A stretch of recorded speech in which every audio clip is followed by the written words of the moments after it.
Uncle నమస్తే uncle. నమస్తే తమ్ముడు. ఏం పేరు? నరసింహారెడ్డి. నరసింహారెడ్డి గారు. రెడ్డి. రెడ్డి. ఓకే. ఏం చేస్తుంటారు మీరు? వ్యవసాయం. వ్యవసాయమేనా? వ్యవసాయం. ఎంత ఉంది పొలం?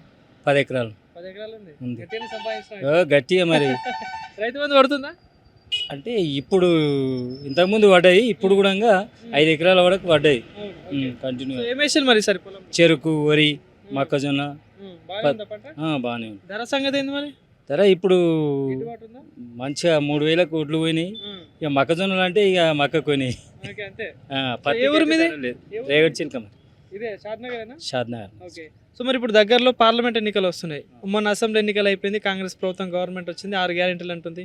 సో మరి ఈసారి మళ్ళీ ఎవరు గెలిస్తే బాగుంటుంది అంటారు? వంశీచంద్ర రెడ్డి, కాంగ్రెస్ గవర్నమెంట్. కాంగ్రెస్. ఎందుకు వంశీచంద్ర, ఎందుకు కాంగ్రెస్? ఆయన యూత్ తోటి మంచిగా మాట్లాడతాడు. నువ్వు ఒక మనిషిని చూసి గుర్తుపట్టాలంటే ఒకసారి మనం మాట్లాడినామంటే నెక్స్ట్ టైం ఏడ కంపడ్డా ఆ పేరు పెట్టి పిలిచే కెపాసిటీ ఉంది. గుర్తుపడతాడు. వస్తుంటాడు ఎప్పుడైతే వచ్చిండా? చుట్టాడు, మస్తుగా వచ్చిండు మా ఏరియా. కలిసి ఏమన్నాడు? అంటారు తమ్ముడు అంటాడు. ఏమంటారు? ఓకే. సో ఏమైనా హామీలు ఇవ్వడం జరిగిందా మరి? ఎందుకంటే ఇప్పుడు ఎలక్షన్స్ వస్తున్నాయి. ఆల్రెడీ కాంగ్రెస్ గవర్నమెంట్ హామీలు ఇచ్చింది కదా. ఎంపీ నిధులు కూడా ఉంటాయి కదా సెంట్రల్ నుండి వచ్చేటప్పుడు. ఇప్పుడు గెలిస్తే మనకు ఎట్లయినా వస్తాయి. ఇంకా మన కాన్స్టిట్యూన్సీ శంకరే కదా, మరి ఇంకేం వస్తాయి ఇక. అవును, బాగానే ఉంటుంది. ఇప్పుడు 2 నెలలు ఆల్రెడీ 2 అమలు అయిపోయినాయి, ఇంకా 2 మూలు ఉన్నాయి, ఇంకా 2 చేసేస్తారు. కానీ మరి నువ్వేమో 2 నెలలు అయినాయి చేస్తారని అంటున్నావు. అటు బీఆర్ఎస్ పార్టీ కానీ బీజేపీ పార్టీ కానీ కాంగ్రెస్ గవర్నమెంట్ పడిపోతుంది సాధ్యం కానీ హామీలు అని చెప్పేసి అంటుంది. సో ఏమంటావు మరి?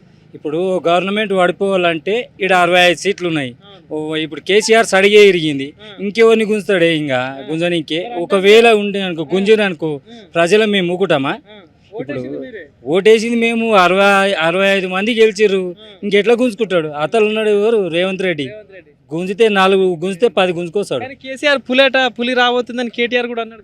పులేడు సడిగిరినాక ఇంకా పులేడు ఉంటుంది. నువ్వు సడిగే ఇరిగిపోయాయి కదా మొన్న, ఇట్లా ఓడిపోతుండే సడిగిరిగే, ఇంకేడికి వెళ్ళి ఉంటాడు. సో మరి మీ మహబూబ్ నగర్ నుండి చూసుకుంటే గతంలో బీఆర్ఎస్ పార్టీ నుండి ఎంపీ గెలవడం జరిగింది. సో మరి ఆయన ఎప్పుడైనా రావడం కానీ మీకు ఏమైనా సమస్యలు తెలుసు? ఈ కొందూరు మండలంలో ఎవరైనా ఆయన ఇవాళ తెచ్చి నిలబెడితే గుర్తుపట్టు లేరు. ఇంకా మరి ఇంకేం అది ఉంటే పోతే. బీజేపీ పరిస్థితి ఎట్లా ఉంటుంది ఇక్కడ? బీజేపీ వచ్చి ఏం చేసిండ్రన్నా? ఇప్పుడు 10 ఏళ్ళు వేయలేరు. 10 ఏళ్ళలో చేసింది ఏందో చెప్పాలి కదా.